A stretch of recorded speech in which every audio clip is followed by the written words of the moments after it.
power did not roar, it did not blaze.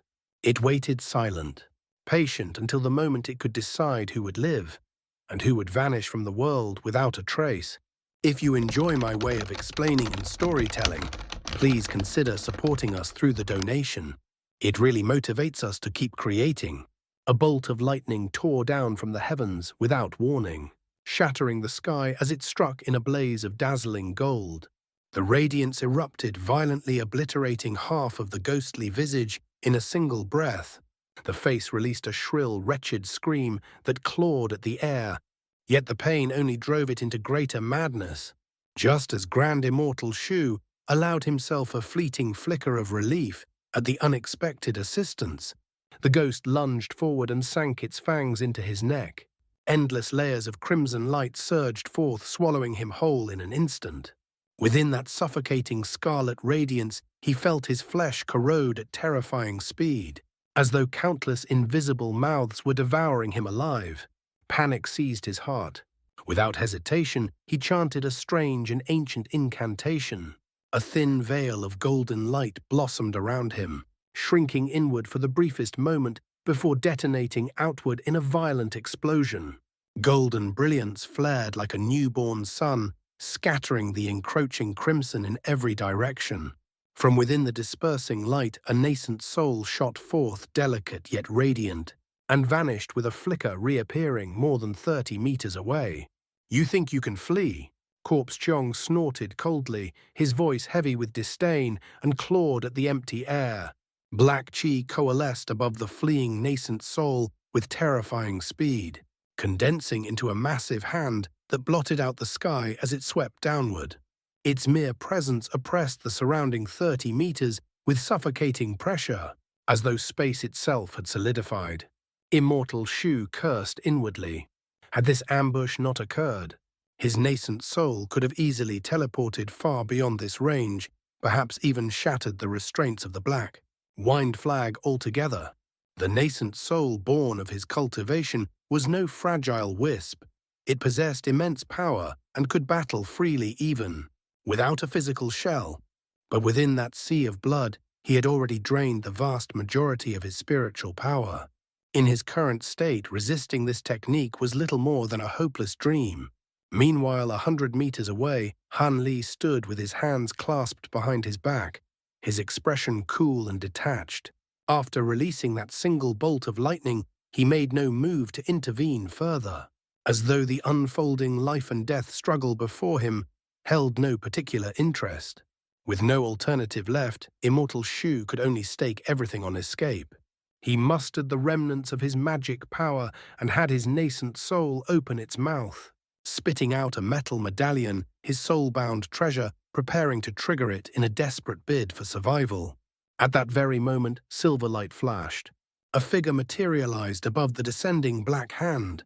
As he raised an arm, a resonant dragon's cry split the air. In a burst of blinding brilliance, a streak of green light infused with golden radiance shot forth and collided with the massive hand. A thunderous explosion followed. A gaping hole tore open through the black hand as countless arcs of lightning writhed wildly, tearing through the condensed chi and collapsing it from within. The silver silhouette blurred again, crossing over 30 meters in the blink of an eye and arriving beside Immortal Shu's nascent soul. Ecstasy flooded him, death had passed him by. Without a word of gratitude, he flared with light and shot even farther away. Though the silver-clad figure had saved him, he would never entrust his life so easily to another. The figure paid him no mind. Instead, he turned calmly to face Corpse Xiong and the other demons. Having received Immortal Shu's command, the keen spirit peacock trembled, then unleashed several of its long, resplendent tail feathers toward the lionhawk. Rainbow light surged forth like a cascading tide, forcing the lionhawk to recoil. The encroaching purple mist was torn apart under the brilliance, opening a vast gap in its suffocating veil. Seizing the opportunity, the peacock beat its wings frantically. Its body twisted and warped like drifting smoke, slipping through the mist in a blur of color before rushing to the side of Immortal Shu's nascent soul. The nascent soul rejoiced as the two converged. What followed defied comprehension. The peacock opened its beak and swallowed the nascent soul whole.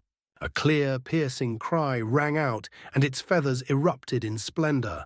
Blinding rainbow light engulfed its body, concealing it entirely from view. At nearly the same instant, a mass of black and white chi twisted into existence near the battlefield where the silver-winged night fiend clashed. With Lin Yinping, Guiling emerged. The night fiend's expression stiffened the moment he saw her. She cast him a cold, emotionless glance and transmitted several messages through voice transmission before taking any further action.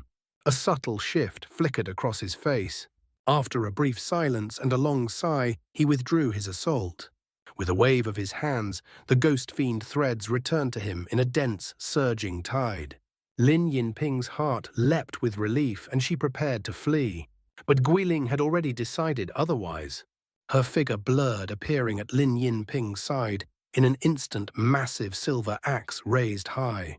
Without the slightest hesitation, she brought it crashing down, radiant light bursting from its edge. Terrified, Lin Yinping frantically pointed at her embroidered cloth, willing it to shield her from the blow. But in a strange flash of light, a colossal tiger phantom sprang forth from the axe and lunged at her. A sharp tearing sound echoed as the embroidered cloth split cleanly in two. The tiger phantom enveloped her in a sphere of dense yellow chi. A pungent fishy stench filled the air. Lin Yinping cursed inwardly as dizziness overwhelmed her senses. Her head drooped and her body plummeted from the sky. Guiling formed a hand seal, and the yellow chi tightened like iron shackles. Black and white chi surged again. In a flicker, Lin Yinping vanished from her original position and reappeared beside Han Li. Throughout it all, Corpse Xiong had yet to act. He simply watched, his expression cold and detached, as though observing a trivial spectacle. With their tasks complete, the human-like puppet and Guiling flashed back to reappear behind Han Li. Han Li did not even spare his newly captured hostage a glance. Instead, he gazed elsewhere, an inscrutable expression flickering across his face. The rainbow light surrounding the peacock burned ever brighter, intensifying with each passing breath. "Fellow Taoist Han, what exactly are you plotting?" A thunderous voice boomed from within the radiant glow. It resembled Immortal Shu's voice, but now it carried a harsher, more violent edge. "Did I not just rescue fellow Taoist Lin for you?" Han Li replied calmly, his tone indifferent. "Oh, then perhaps I have been overly suspicious." The voice softened slightly. The rainbow brilliance receded, revealing the keen spirit peacock, now significantly larger than before. Upon its head shimmered a hollow, translucent white face, unmistakably belonging to Immortal Shu. Yet when his gaze fell upon the unconscious Lin Yinping, anxiety flickered across that spectral visage. "Rest assured, I have no intention of harming her," Han Li said evenly. "However, there are several matters I must discuss with you. I trust you will not disappoint me." "Are you threatening me?" The face darkened faintly with anger. "I would not dare. But do recall your own words. Fellow Taoist Lin remains by my side merely to ensure that you refrain from doing anything unbecoming of your stature. Surely you do not intend to go back on your promise." Han Li sneered softly, a sinister glint flashing through his eyes. Immortal Shu's expression remained steady. He turned his gaze away. "How about we resolve our issues after dealing with the demons before us?" Han Li stroked his chin thoughtfully. "That suits me just fine. I was thinking the same." His unruffled composure left the Grand Immortal momentarily speechless. With a faint smile, Han Li issued a command to Guiling. The three of them advanced toward the Sea of Blood. They halted nearby. Han Li glanced at Corpse Xiong and spoke gently, though his tone carried unmistakable steel. "As the overlord of Myriad Demon Valley, you must have come to Kunwu Mountain on important business. So have I. These two are of use to me, so I shall keep them for the time being. I trust you will not take offense." The Night Fiend and Lion Hawk bristled with fury at his audacity. At last, Corpse Xiong broke his silence. "Fellow Taoist, your name is Han Li, correct? And you hail from the heavenly south." Han Li paused, caution flickering in his eyes. That is correct. Do you intend to seek revenge? Not at all. A faint green flame flickered in Corpse Xiong's eyes.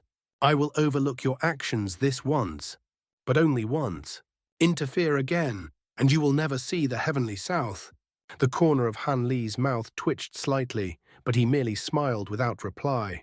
Corpse Xiong formed a hand seal and pointed toward the distant crimson glow. The light shimmered, transforming into a massive blood-red blade that descended into the sea of blood. The previously shattered, ghostly face reformed from the blade, its lips curling into a sinister sneer. The blood sea surged upward, condensing into a towering pillar that streamed into the ghost face's mouth, vanishing in the blink of an eye. Though the blade appeared unchanged, the stench of blood emanating from it had grown far more foul and oppressive. Corpse Xiong beckoned to the two demons and flew toward the palace. In the span of a heartbeat, the three vanished without a trace. It seemed he had another objective and had persuaded the others to follow. A cold gleam flashed in Han Li's eyes. He turned back slowly and said with quiet finality, "All right. Brother Shu should have no difficulty answering my questions now." Now reduced to a mere face of light hovering above the keen-spirit peacock, Grand Immortal Shu cast a complicated glance at the silver puppet and at Guiling, who still held Lin Yinping firmly in her grasp. He hesitated, the pause heavy with reluctant resignation, before forcing a wry smile. "What does Brother Han wish to ask?" The puppet shimmered with silver brilliance and vanished without a trace.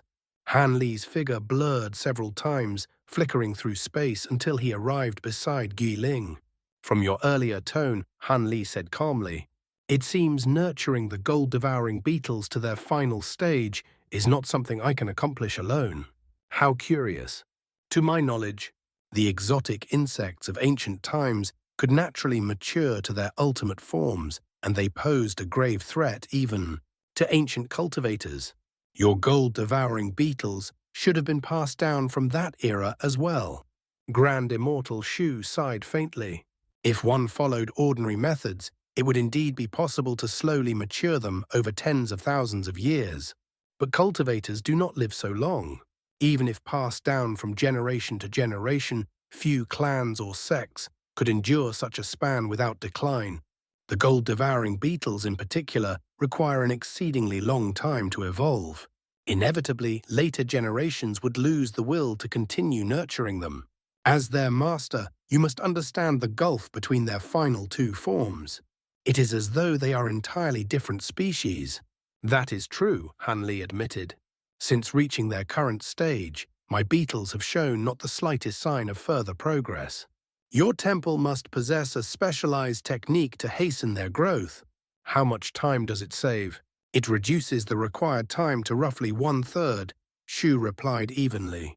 And if you concentrate your efforts on only a select few, using certain rare materials, the process can be shortened.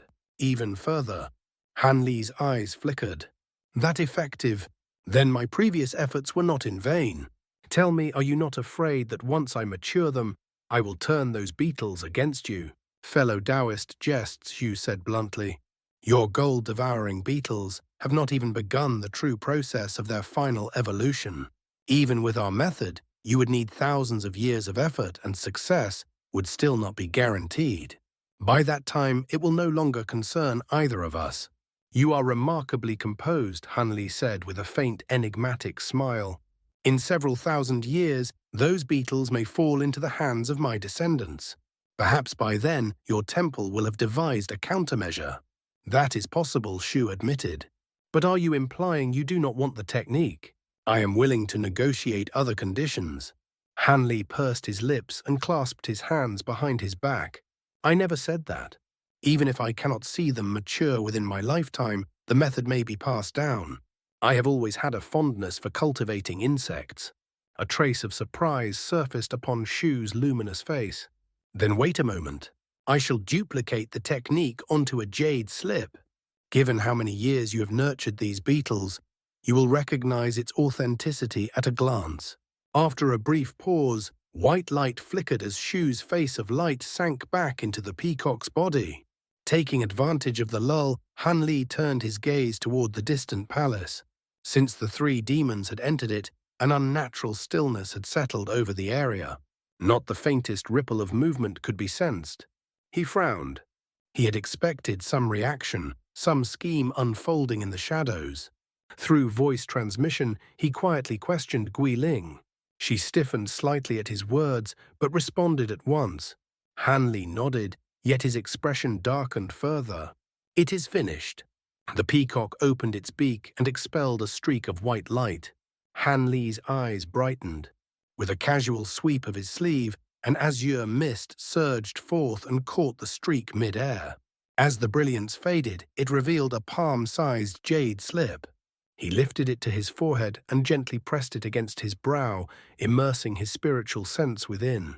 As he read, astonishment gradually surfaced in his eyes. Comprehension dawned swiftly. The method was intricate yet elegant. He grasped its essence almost immediately. After the time it took to brew a cup of tea, Han Li withdrew his spiritual sense and let out a long breath. "Fellow Taoist," "Shu," he said slowly, "what was the name of the tribe elder who created this nurturing method?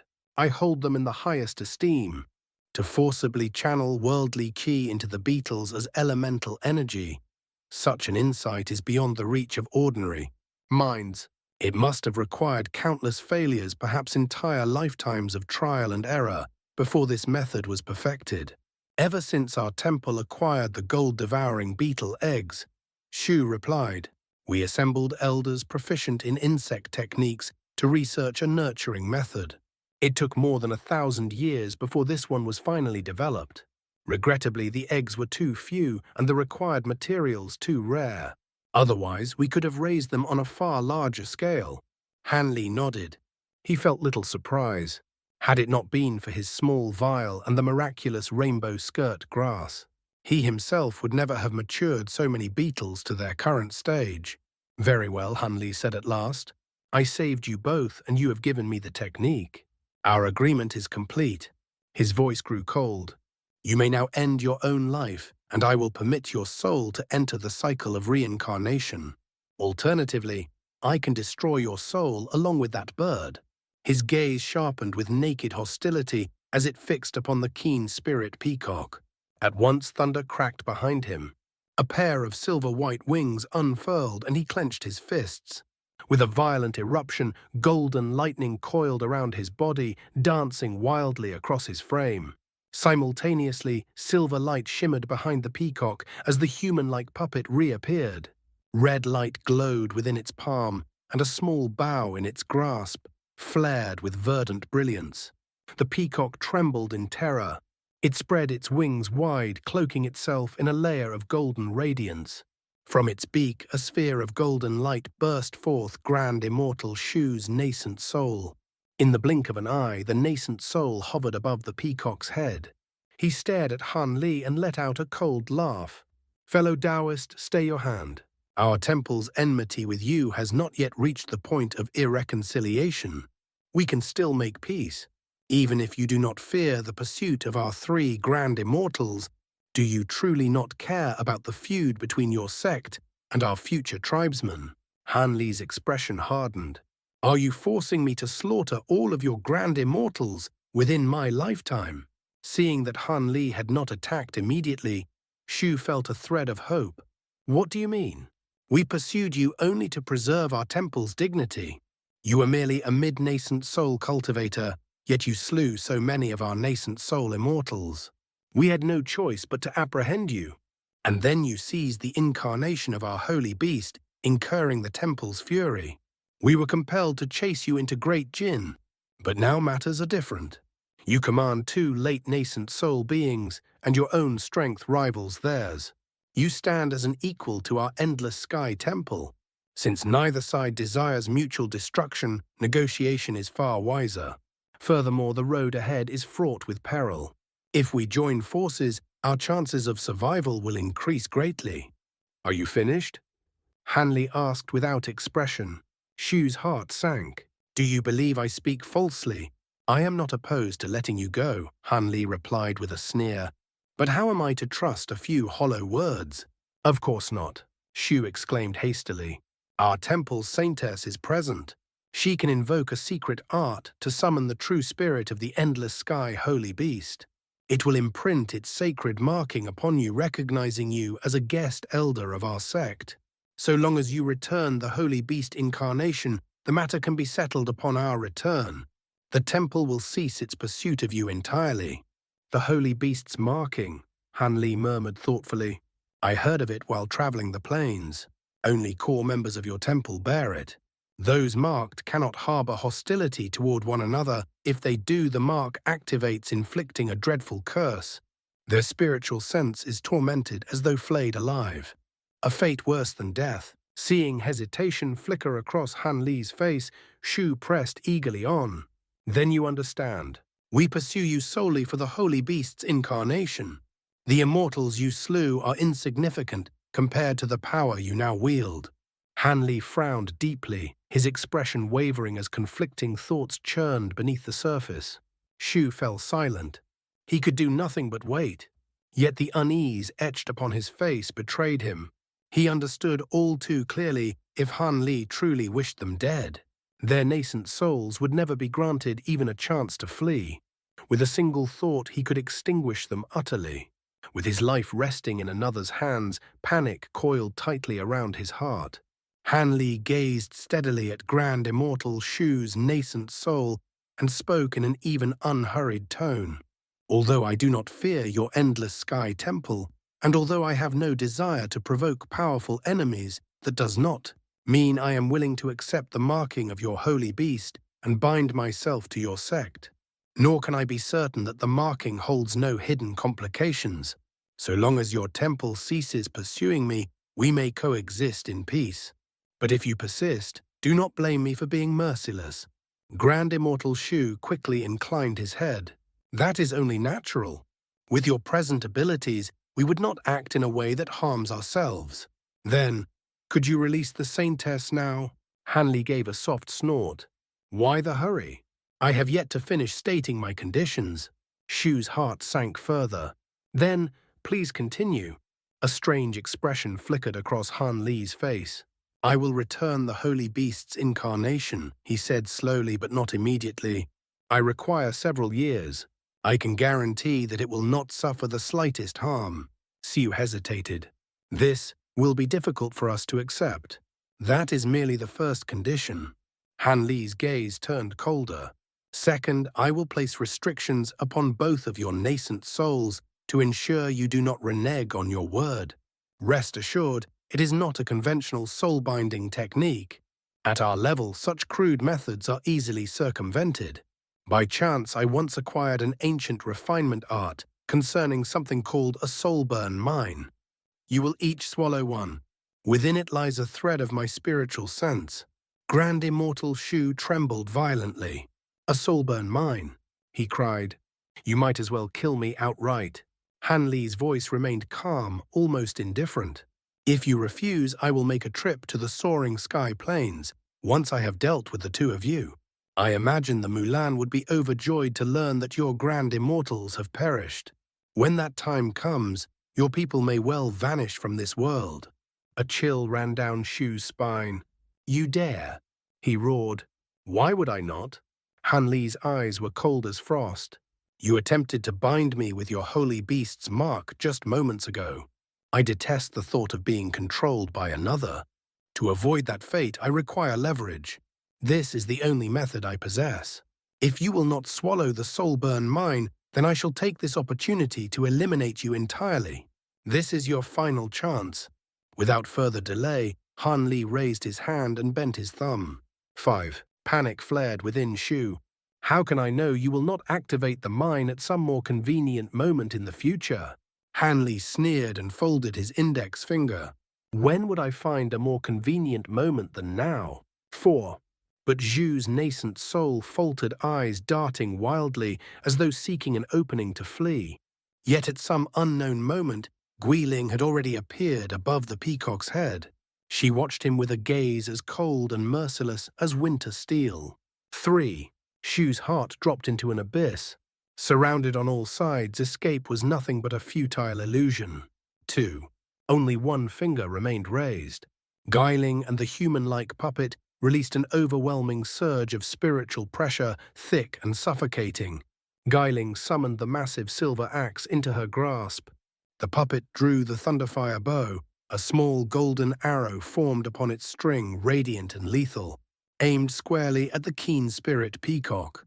Hanley flipped his wrist. The tri-flame fan appeared in his hand. With a single gentle sweep, talismanic characters rippled across its surface. Tri-colored flames burst forth, and the clear cry of a phoenix resounded through the air.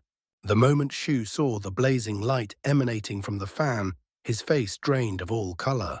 A glint sharp as a drawn blade flashed in Han Li's eyes. 1. Shu's resolve shattered. Fine. He shouted hoarsely.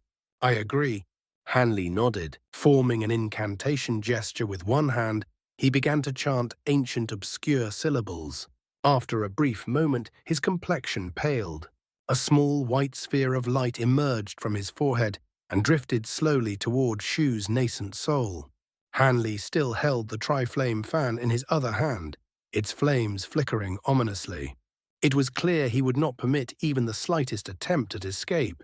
Guiling and the puppet remained vigilant. If anything, the pressure they exerted intensified as their focus narrowed upon Shu's fragile soul body. Shu could only sigh inwardly as he stared at the approaching white sphere.